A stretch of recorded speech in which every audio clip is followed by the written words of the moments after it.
رسول پاک صلی اللہ تعالی علیہ وسلم نے حضرت حارثہ بن نعمان سے کہا تھا، یہ ان کا باطنی عروج تھا اور یہ شان ہے ان کے غلاموں کی۔ کیف اصبحت یا حارثہ، حارثہ آج صبح کیسے کی؟ عرض کی حضور اس حال میں صبح کی کہ میں پکا مومن ہوں، میرا ایمان مضبوط ہے۔ حضور فرمانے لگے اس کی دلیل کیا ہے؟ عرض کی حضور دلیل یہ ہے کہ اگر میں زمین پہ کھڑے ہو کے آنکھ کھولوں تو میری آنکھ خدا کے عرش تک جاتی ہے۔ کہو تو راز حیات کہہ دوں، حقیقت کائنات کہہ دوں، وہ بات کہہ دوں جو پتھروں کے دلوں کو بھی پاش پاش کر دے۔ میں کامل مومن ہوں اور میری آنکھ اللہ کے عرش تک جاتی ہے۔ حضور میں دیکھ رہا ہوں جنتی جنت میں جا رہا ہوں، یہ میرے ایمان نے مجھے لذت دی ہے، عروج دیا ہے، کمال دیا۔ حضور فرمانے لگے نہیں، جو اللہ کے راز ہے وہ راز میں ہی رہنے دے۔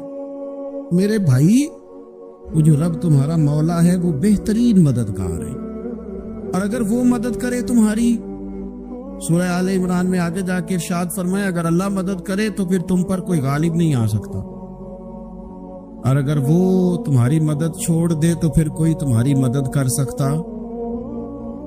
کوئی مدد نہیں کر سکتا۔ بدر کی جنگ بھی اور فتح مکہ بھی رمضان المبارک میں ہوا ہے۔ میں دونوں پر غور کر رہا تھا تو ایک نیا مضمون میرے ذہن میں آنے لگا۔ بدر کی جو جنگ ہے اس میں بھی ایک عجیب انقلاب آیا ہے کہ 313 نے 1000 سے مقابلہ کیا، اور جن 1000 سے مقابلہ کیا وہ اسلحے سے لیس تھے، اور یہ جو 313 ہیں ان کے پاس 6 زرہیں، 8 تلواریں، چند گھوڑے، لیکن اللہ نے کامیابی دی تو خود رب نے بیان کیا کس طرح دی۔ فرمایا وَلَقَدْ نَصَرَكُمُ اللَّهُ بِبَدْرٍ وَأَنْتُمْ أَذِلَّةٌ، وہ کامیابی اس طرح ملی ہے کہ رب نے تمہاری مدد کی تھی، تم تو کمزور تھے، اللہ نے بدر میں تمہاری مدد کی، تم جیت گئے۔ وَلَقَدْ نَصَرَكُمُ اللَّهُ بِبَدْرٍ وَأَنْتُمْ أَذِلَّةٌ، اللہ نے بدر میں تمہاری مدد کی، تم تو کمزور تھے۔ پھر فتح مکہ نصیب ہوئی تو اس میں بھی بہترین منصوبہ بندی نبی پاک علیہ السلام نے فرمائی، بہترین حکمت عملی حضور نے اپنائی، لیکن ہمیں جو اللہ رسول نے بات سمجھائی وہ کیا ہے؟ اذا جاء نصر اللہ والفتح، فرمایا جب اللہ کی مدد آئی اور فتح نصیب ہو گئی۔ یہ اللہ نے مدد فرمائی تمہاری، یہاں بھی فتح مکہ بھی اللہ کی مدد سے، جنگ بدر بھی اللہ کی مدد سے۔ وہ جو مدد ہے اللہ تعالیٰ کی، جب وہ ہم یہ کرتے ہیں کہ ہم اپنی ساری زندگی سیاست کی نظر کر دیں، ہماری سیاست صرف ملک میں نہیں ہوتی، ہماری سیاست خاندان میں بھی ہوتی ہے، ہم گھر کے اندر بھی سیاست کرتے ہیں، ہم کسی خاص طریقے سے لوگوں کو اپنے پیچھے چلانا چاہتے ہیں، ہم ایک خاص اسلوب اختیار کرتے ہیں کہ لوگ ہمارے پیچھے چلیں۔ اس کا نقصان ہمیں یہ ہوتا ہے کہ سیاست جو ہوتی ہے یہ شطرنج کے ہیر پھیر کی طرح ہوتی ہے، تو اس کے راز بڑی جلدی کھلنے لگ جاتے ہیں، پتہ چل جاتا ہے کہ بندہ مخلص نہیں تھا، سیاست کر رہا تھا، طریقے سلیقے سے اس نے جوڑ کے رکھا ہوا تھا۔ ہم ہر جگہ سیاست کے بل بوتے پر چیزوں کو لے کے چلنا چاہتے ہیں، سیاستیں ناکام ہو جاتی ہیں، سیانے لوگ فیل ہو جاتے ہیں، بچتا صرف وہی ہے جس کے پیچھے رب تعالیٰ کی مدد شامل حال ہوتی ہے۔ اپنی زندگی کے اندر ہم جو کچھ بھی کر رہے ہیں، جس شعبے سے بھی ہمارا تعلق ہے، آج ہم نے اس بات پہ غور کرنا ہے کہ پہلے تو یہ غور کر لیں کہ جو کام ہم کر رہے ہیں کیا وہ کام ایسا ہے کہ اس میں اللہ کی مدد ہمیں ملے گی؟ اگر آپ کوئی معاذ اللہ ناجائز کام کر رہے ہیں، فعل حرام کا ارتکاب کر رہے ہیں، تو اس میں تو مدد الہی آئے گی نہیں۔ پہلے تو یہ دیکھیں جو کر رہے ہیں وہ کام مدد الہی والا ہے، اور اگر اللہ تعالیٰ کی مدد والا وہ کام ہے پھر اس پر غور کریں کہ کیا ہم نے مالک سے مدد کا سوال کیا ہے، ہمیں مدد میسر آ رہی ہے۔ وہ میں نے بزرگوں سے ایک بات سنی تھی، وہ بڑی یاد رہ گئی۔ وہ فرمایا کرتے تھے قابلیت بھی بڑی چیز ہے لیکن قبولیت سب سے بڑی چیز ہے۔ قابل ہونا بھی بڑی بات ہے لیکن زیادہ بڑی بات یہ ہے کہ اس کی بارگاہ میں قبول بھی ہے کہ نہیں.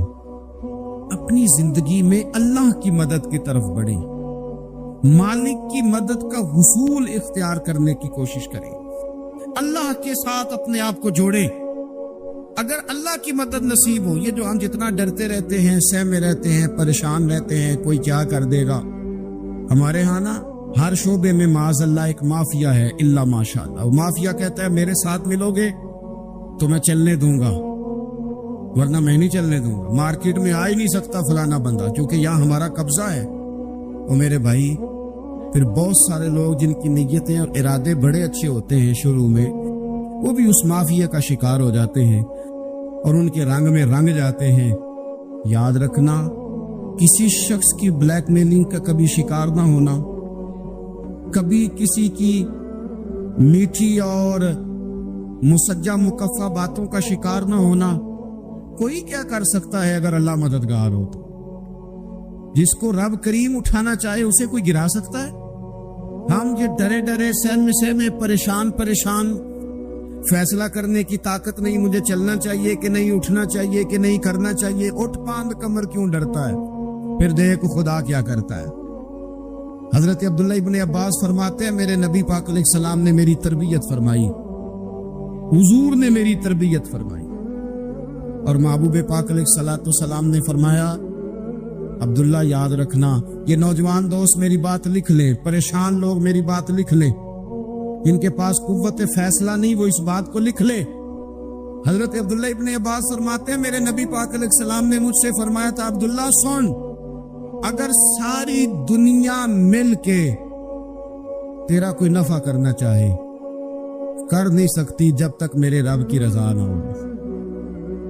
اور فرمایا ساری دنیا مل کے تیرا کچھ بگاڑنا چاہے تو عبداللہ بگاڑ نہیں سکتی جب تک رب کریم کی حکمت کا تقاضا نہ ہو.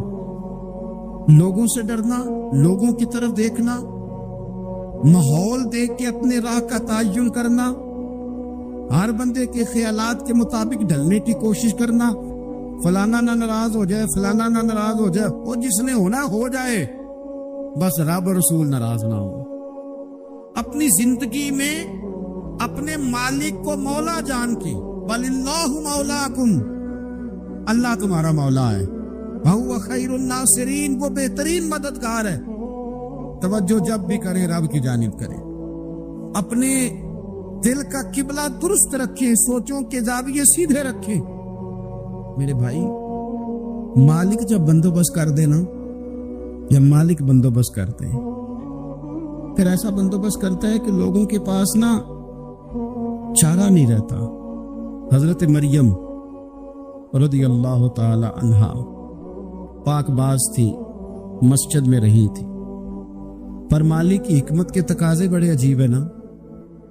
پھر جناب مریم کو اللہ تعالیٰ نے بغیر شوہر کے اولاد عطا کر دی. یہ بات یہ ایسی تھی، کسی نے کہا تھا کہ مخلوق تو فنکار ہے اس درجہ کے پل بھر میں سنگے در کعبہ سے بھی اصنام تراشے، تم کون ہو کیا چیز ہے داغے کبابی. لوگوں نے تو مریم پہ بھی الزام تراشے. تو لوگوں نے کہا کدھر سے لے آئی بچہ، تیرا باپ تو ایسا نہیں تھا، کہاں سے لے آئی؟ اللہ کرے میں آپ کو سمجھا سکوں، ذرا اپنے آپ کو وہاں کھڑا کریں کہ ایک پاک باز عورت، پاک باپ کی بیٹی، طیب ماں کی بیٹی، اور اللہ کے گھر میں پرورش پانے والی خاتون، ایک وہ وقت اور ایک یہ وقت کہ اس عورت کو کٹہرے میں کھڑا کر کے پوچھا جا رہا ہے کہ معاذ اللہ تیری گود میں بچہ جائز نہیں ہے، کہاں سے لائی ہے؟ اب خود سے صفائیاں بندہ کتنی کو دے، کتنی کو وضاحتیں کرے. اور میں نے تو اپنی زندگی میں دیکھا ہے زیادہ وضاحت دینے والے کو بھی لوگ جھوٹا سمجھنے لگ جاتے ہیں. زیادہ وضاحت دینے پر بھی لوگ کمزوری کا اظہار سمجھتے ہیں کہ کمزور پڑ گئے. آپ صلح کی کوشش کرتے ہیں، سامنے والا بزدل سمجھ لیتا ہے. زیادہ وضاحتیں بھی کمزور کر دیتی ہیں. اب حضرت مریم کو کٹہرے میں کھڑا کر کے کہا بچہ کس کا ہے؟ تو پھر خدا بندوبست جب کرے، اللہ جب مددگار ہو، تو پھر حضرت مریم کی گواہی درختوں سے نہیں دلوائی، اس نے پتوں سے نہیں دلوائی، پھر فرشتے نہیں بھیجے. حضرت مریم کہنے لگے مجھ سے نہ پوچھو، وہ جو پنگوڑے میں ہے اسی سے پوچھ لو. ان سے پوچھو نا وہ کون ہے، پوچھ لو ان سے، کر لو سوال۔ انہوں نے کہا پنگوڑے میں چند دنوں کا بچہ یہ جواب دے گا؟ مددگار تھا رب، ان کی برات کا اعلان کرنا تھا مالک نے، اور جب مالک اعلان کر دے، جب مالک تیری صفائی دینا چاہے، جب مالک تجھے دنیا کے سامنے نکھارنا چاہے، تو پنگوڑے میں لیٹے حضرت عیسیٰ بول کے کہنے لگے انی عبد اللہ آتانی الکتاب، فرمایا میں اللہ کا بندہ ہوں، رب نے مجھے کتاب عطا کر کے نبی بنا کے دنیا میں بھیجا ہے، میں اللہ کا بندہ ہوں، کتاب لے کے آیا ہوں، نبی بن کے آیا۔ پھر پنگوڑے سے اعلان ہو گیا، پھر بچہ بول پڑا، اور یہ ایک دفعہ نہیں بات ہوئی، یہ بنی اسرائیل میں ایک جریج نام کے شخص بھی تھے جو نماز پڑھ رہے تھے، بعض نے لکھا ہے نفل نماز تھی، اماں نے پکارا تو آئے نہیں، تو ماں کے منہ سے نکل گیا تو اتنی دیر تک مرے گا نہیں جب تک کسی بے حیا عورت کا منہ نہ دیکھ لے۔ تو وہ عبادت گزار تھے، لیکن لوگوں نے ان کی عبادت، ریاضت، پرہیزگاری کو نہیں دیکھا، بس ایک عورت کو بھیج کے الزام لگوا دیا۔ وہ عورت آیا جایا کرتی تھی، اب آ جاتی ہیں عورتیں مسئلہ پوچھنے کے لیے سے بھی آ جاتی ہیں، ماحول میں کچھ جگہ ایسی بھی ہیں جہاں عورتیں دم کرانے کے بہانے آ جاتی ہیں۔ وہ خاتون آتی جاتی تھی، اس خانقاہ پہ آستانے پہ یہ بخاری میں موجود ہے، پھر اس نے کہا میری گود میں جو بچہ ہے یہ انہی کا ہے۔ مجھے بتائیں کیسے بندہ وضاحت دے؟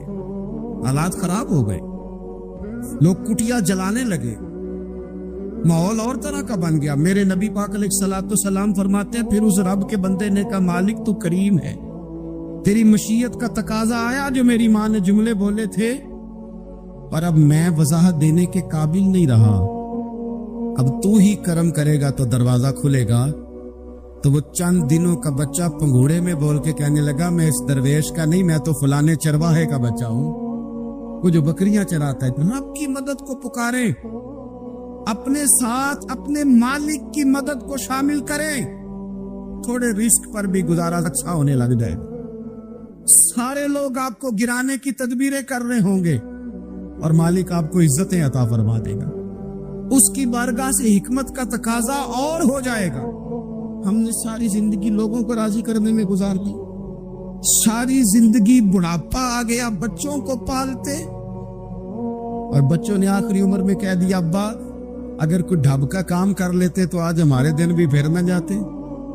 ساری زندگی گزار دی بہن بھائیوں کو راضی کرنے میں، ساری زندگی گزار دی ذمہ داریاں اٹھانے میں، ان کو 99 دفعہ دیا، ایک دفعہ نہیں دیا تو انہوں نے کہہ دیا تو نے تو کبھی دیا ہی نہیں، تو تھا ہی نہیں۔ ساری زندگی محلے داروں، علاقے والوں کو راضی کرنے میں گزار دی، اور میں نے ایسے لوگ بھی دیکھے دین کے لیے وقت گزارا، لیکن جب بڑھاپے میں دانت کام نہ کرتے تھے تو وقت کے مفتیوں کو بھی مسجدوں کی کمیٹیوں نے کہہ دیا اب آپ کی سمجھ نہیں آتی، ہم نے خطیب کو یور رکھنا ہے، نہ دیکھو دنیا کی طرف، دنیا رلا دیتی ہے، نہ راضی کرو بندوں کو، بندے تھکا دیتے ہیں، نہ پیچھے بھاگو ہر وقت دنیا داروں کے، یہ انسان کو کمزور کر دیتے ہیں۔ وہ تو کریم ہی بڑا ہے، 2 آنسو زمین پر بعد میں گرتے ہیں، بندے کے گناہ سارے پہلے معاف فرما دیتا۔ اللہ کی مدد کا حصول، اپنے مالک کی مدد کی طرف بڑھنا، آپ کو بدر کی جنگ بھی یہی درس دے گی، آپ کو احد کا میدان بھی یہی سبق دے گا، فتح مکہ بھی یہی سبق دے گا۔ میرے دوستو، جب رب مدد فرمائے، جب اللہ مددگار بنے، دوستوں سے ایک بات اکثر کرتا ہوں، میں کہتا ہوں کہ جتنے درد سے آپ امیر کو اپنی کہانی سناتے ہیں نا، اور جس طرح آپ کے آنسو بات کرنے سے پہلے گر جاتے ہیں کہ غریب ہیں، بچیاں ہیں، کاروبار نہیں، او میرے سنگیو، اس سے آدھے آنسو اپنے رب کی بارگاہ میں بکھیرو، اس کے حضور عرض گزار ہو جاؤ، اس سے طلب کرو۔ ایک وقت انسان پر زندگی میں ایسا آتا ہے کہ اسے یوں محسوس ہوتا ہے کہ میرا سایہ بھی طرح سے پیچھے ہٹ گیا ہے، اسے یوں لگتا ہے کہ میں کسی سہارے پہ ہاتھ ڈالتا ہوں تو وہ بھاگ جاتا ہے مجھ سے. لیکن مالک کی بارگاہ ایسی عظیم بارگاہ ہے، رب رسول کے آستانے اتنے بڑے ہیں کہ آپ جب وہاں کشکول طلب دراز کرتے ہیں تو جھولی پھیلانے میں دیر لگتی ہے، ان کو بھرنے میں تو کوئی دیر نہیں لگتی. ہم نے اپنا سوچ کا قبلہ ہی دنیا کو بنا لیا. یہ جو اللہ والوں کی مدد ہے یہ تو اللہ ہی کی مدد ہے، لیکن یہ جو سیٹھوں کی طرف توجہ کرنا، نوابوں کی طرف توجہ کرنا، دنیا داروں کی طرف توجہ کرنا اور اپنا مزاج اس طرح کا بنا لینا، یارو گردن کو جھکا دیتا ہے خیرات کا پتھر، جہاں میں مانگنے والوں کے سر کبھی اونچے نہیں ہوتے. اور اقبال کہتے ہیں غیرت ہے بڑی چیز جہاں نے تگ و دو میں، پہناتی ہے یہ فقر کو تاج سردارا. میں عرض کروں گا کہ اپنی آپ جب توجہ کا قبلہ اللہ رسول کو بنائیں گے تو رب فرماتے وَيَرْزُقْهُ مِنْ حَيْثُ لَا يَحْتَسِبُ، میں نہ تجھے وہاں سے رزق دوں گا جہاں سے کبھی تیرا گمان بھی نہیں گیا ہوگا کہ یہاں سے بھی مل سکتا ہے، تو نے سوچا بھی نہیں ہوگا. بخاری شریف میں حدیث ہے، حضرت جابر ابن عبداللہ فرماتے ہیں نبی پاک صلی اللہ علیہ وسلم نے 300 لوگوں کا ایک لشکر روانہ کیا کسی مہم کے لیے، کسی جہاد کے لیے. حضرت ابو عبیدہ بن جراح رضی اللہ تعالیٰ عنہ امیر لشکر تھے. فرماتے غربت اتنی زیادہ تھی، بھوک اتنی زیادہ تھی کہ ایک ایک کھجور دن میں ایک وقت کھانے کو ملتی تھی، اور کچھ دن ایسے آئے کہ اب کھجور بھی نہیں مل رہی. فرماتے اتنی زیادہ بھوک لگی مجاہدین کو 300 بندہ پتے کھا کے گزارا ہونے لگے. یہ بخاری میں موجود ہے. آپ فرماتے کہ دریا کے کنارے ہمارا پڑاؤ تھا، ٹھہراؤ تھا. جب بھوک سے نڈھال ہو گئے نا، وَيَرْزُقْهُ مِنْ حَيْثُ لَا يَحْتَسِبُ، اللہ وہاں سے روزی دیتا ہے، گمان بھی نہیں ہوتا. فرماتے ایک مچھلی اللہ تعالیٰ نے دریا کے کنارے بھیجی. فرماتے وہ تھی تو مچھلی پر پہاڑ جتنی تھی. بخاری میں لفظ ہیں، حضرت جابر ابن عبداللہ رضی اللہ تعالیٰ عنہ فرماتے ہیں 300 آدمی 18 دن تک اس مچھلی کو کھاتے رہے، مچھلی ختم ہی نہیں ہوئی. مچھلیاں نہیں، مچھلی کہتے ہیں 18 دن 300 بندہ کھاتا رہا، مچھلی ختم ہی نہیں ہوئی. اور فرماتے ہیں کہ اس کی ہڈی نکال کے، کانٹا کہیں گے آپ اپنی زبان میں، کہتے ہیں وہ نکال کے نا تو اس کو کھڑا کیا نا جب، تو اونٹ کجاوے سمیت اس کے بیچ سے گزر جاتا تھا، تو اس کے کانٹے جوڑے. فرماتے ہیں وہ اس کا گوشت ہم کھاتے تھے اور اس کی چربی بطور تیل کے ہم جسموں پہ ملتے تھے، بیماروں کو اس سے سکون آتا تھا، تندرستی شفا ہوتی تھی. فرماتے ہیں ہم کھایا بھی ہم نے، اور کچھ لے کے ہم مدینے بھی گئے، اور قربان جائیں نبی پاک نے بھی اس میں سے کھایا. ہم نے عرض کی حضور یہ معاملہ کیا ہے، یہ ماجرا کیا ہے؟ تو محبوب نے فرمایا تمہارے پاس غذا نہیں تھی، رب نے تمہارے لیے بندوبست کیا ہے، اللہ نے تمہیں دیا ہے. مکان شروع کر لیا، ایک صاحب نے مکان بنانے لگے، آپ وہ حساب لگا رہے ہیں، کہتے ہیں میرے پاس اتنے پیسے ہیں، اتنے میں نے فلانے دوست سے کہنا ہے اس نے دے دینے، اتنے فلانے رشتہ دار سے کہنا ہے اس نے دے دینے، اتنے فلانے سے کہنا ہے اس نے دے دینے. یہ ساری کاپی بنا کے مکان شروع کر لیا. جو روز کہتا تھا نا کوئی حکم ہو جاتے 10 سب سے پہلے اس کو کہا میاں پیسے چاہیے، وہ کہندا ہو کل ہی منڈا ٹوریا ہے، کدے تو پرسوں 10 داتے لب جانے سن. میں آپ کو اپنے تجربے کی بات بتا رہا ہوں. جن لوگوں کا خیال ہوتا ہے نا کہ آپ سٹارٹ کریں فلانا کام، آپ کے ساتھ ہیں، اللہ کا ہی کوئی نظام ہے، وہ بالکل بھی نہیں ساتھ ہوتے. لیکن ایسا نہیں ہے کہ کوئی ساتھ نہیں ہوتا، اللہ تعالیٰ بڑے اسباب پیدا کرتا ہے، وہاں سے دیتا ہے جہاں سے گمان بھی. ہمارا یہ ذہن بن جاتا ہے ہم ساری اپنے حساب سے چلتے، اتنے رشتہ داروں سے، اتنے کون آپ کے ساتھ چلے گا، سوال ہی نہیں پیدا ہوتا. یہ سارے کام چھوڑ کے سب سے پہلے 2 رکعتیں پڑھو، اپنے رب کی بارگاہ میں، رسول کائنات کی بارگاہ میں گزارشات اور استغاثے پیش کرو، وہاں سے خیر طلب کرو. دنیا دار کیا دیں گے، کیا دے سکتے ہیں، کیا حیثیت ہوتی ہے کسی؟ اللہ کہتا ہے وہاں سے دوں گا۔ تو جو اللہ مال دے وہ لینا چاہیے کہ رشتہ داروں کا مال دیکھنا چاہیے؟ جو اللہ دے وہ لینا چاہیے کہ سیٹھوں نوابوں کی جیبیں دیکھنی چاہیے؟ جو اللہ دے وہ قبول کرنا چاہیے یا دیکھنا چاہیے کون سا آدمی کہاں پہنچ گیا؟ چھوڑو، اپنی مٹی پہ چلنے کا سلیقہ سیکھو۔ کسی کے سنگ مرمر پہ چلو گے تو پھسل جاؤ گے، پھسل جا۔ اس پر ایک اور بات عرض کر دوں، صحیح بخاری سے، مسلم سے ایک اور بات۔ کچھ چیزیں ایسی ہیں جن سے اللہ کی مدد آتی ہے، مدد ملتی ہے۔ ایک چیز ان میں سے ایسی ہے جس سے بہت مدد نازل ہوتی، وہ ہے کہ جب رب آپ کو دے نا تو پھر آپ بھی اس کے رستے میں دیں، پھر مدد آتی ہے، پھر اور آتا ہے۔ بخاری مسلم میں حدیث ہے، یہ زیادہ ہی توجہ طلب امر ہے، اس پر آپ غور کریں گے۔